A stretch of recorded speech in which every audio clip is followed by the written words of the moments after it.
احنا الشغل بتاعنا ده اليدوي شغل صعب، شغل يعني مراحل هتاخدها الست عشان هي توصل للتصميم اللي انت هتشوفه ده. مش مرحله مش سهله. أنا اسمي نور عبد الله. أنا اسمي آية محمد إسماعيل. أنا اسمي هدى عبد الناصر أحمد. اسمي عبد العال. انا مدام منى حسان من قريه سفلاج مركز سجولة محافظه سوهاج. لما جاء مشروع منسوجه اتصلوا عليا وقالوا احنا عندنا مشروع عايزين نزور الجمعيه بتاعته. قلت لهم اتفضلوا. منسوجة كانت سبيشال كيس، كان فيها حاجة. السيدة منى حسان هي القائد، أو هي أصلاً هي المديرة بتاعة الجمعية اللي قررت تتبنى منسوجة ككيان. هم كل السيدات اللي فيها هم اتدربوا مع منسوجة، إنما ما كانش في كيان واضح أو هيئة واضحة هي اللي هتمسك الليدرشيب أو القيادة بتاعة الكلام ده. وقررت الأستاذة منى حسان إن أنا خلاص أنا اللي ماسكة الجمعية هنا وأنا اللي هكمل.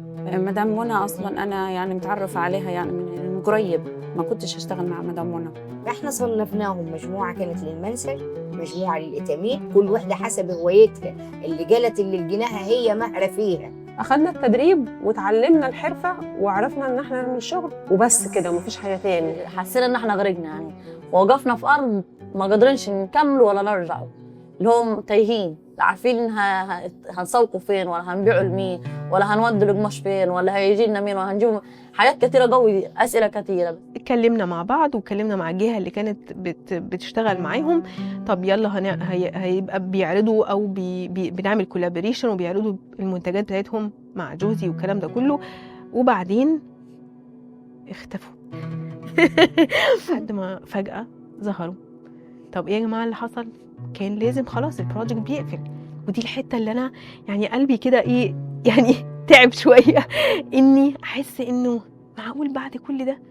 وبعدين اللي عرفته إن عدد كبير من الستات مش عدد قليل، ده ستات كتير.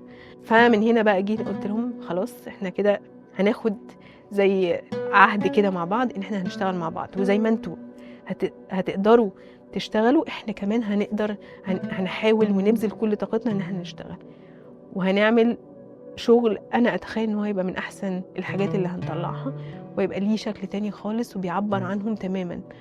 وده اللي حصل فعلا. لما رحنا القاهرة وشفنا ووقفنا مع حضرتك وتكلمنا، حسيت إن احنا ممكن يكون في حاجات هتحصل احنا ممكن مش متخيلينها أصلا. يعني شاء قدر بعد كم من سنة تقريبا مشروع منسوجة.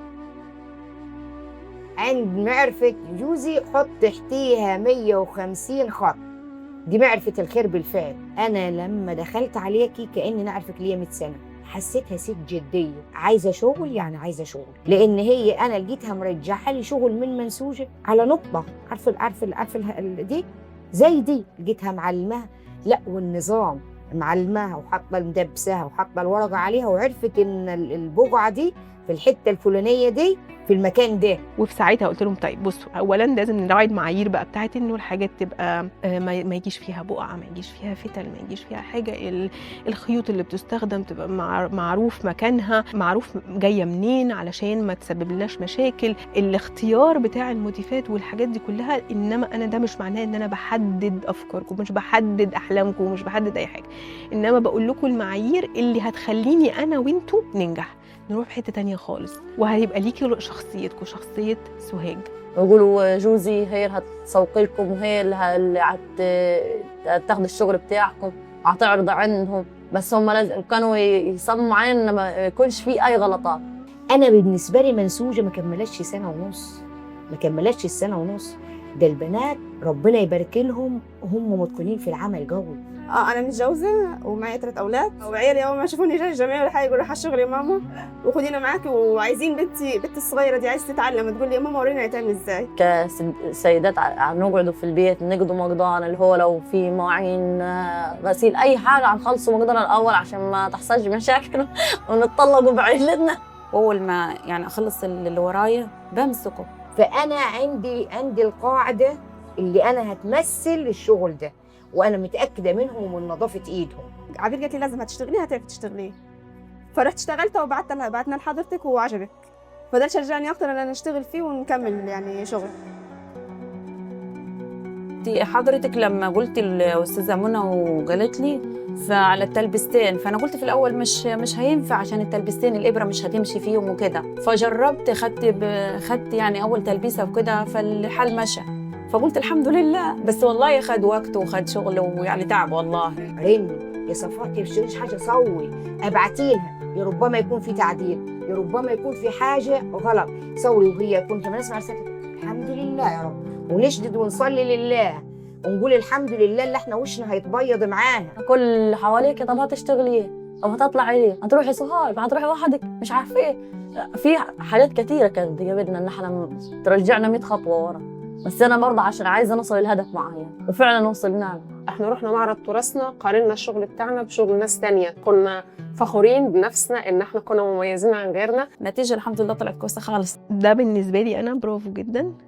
هي كسرت كل حاجه، لانها تكون موجوده في القاهره بتبيع بنفسها او واقفه في البوث الجناح بتاعها او الجناح بتاعهم. دي بالنسبه لي دي حته شغل ما يعني مش اي حد هيعرف بقيمته الا الناس اللي هي بسم الله ما شاء الله رؤيتها عاليه قوي، لان احنا الشغل ده بياخد مجهود من الست فوق ما تتخيل. يعني مش حاجه سهله هنحط على مكنه وكر يلا كده، لا، ده شغل، ده عايز اتقان وعايز مقاسات وعايز بص بالملي مش بالسنتي. عارف الملي؟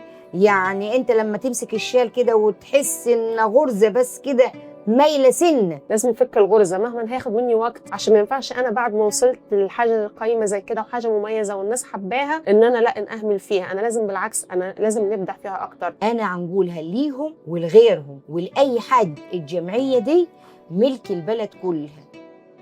اتفقنا مع بعض انه لازم بقى زي ما هم جم زارونا علشان يوثقوا خلاص بدايه العهد ده او بدايه الشغل مع بعض، احنا كمان زي ما بنعمل دايما برضو لازم نروح نزورهم. نفسي في المستقبل مشروعنا يكبر ونبقى مدربه، يعني يبقى الناس كلها عارفاني ونبقى يعني شغلنا على اوسع. يعني اعمل دوره واعلم البنات عشان الناس تستفيد زيي. طموحي انا اوصل للعالميه وان شاء الله قريب جدا هجيب لحضرتك تصميم من تصميمي انا، حاجه عاملاها انا ومنفذاها انا على الورق، وهنفذها على القماش وهبعتها لحضرتك ان شاء الله قريب جدا. متوقعين منها ان شاء الله هيكون معرفه خير انا وهي، وان احنا هنكمل بعض. يعني حاسه ان احنا هيبقى لنا كيان هنا، بس يربطنا بجوزي برضه. احنا قدها وقدود احنا ستات الصعيد.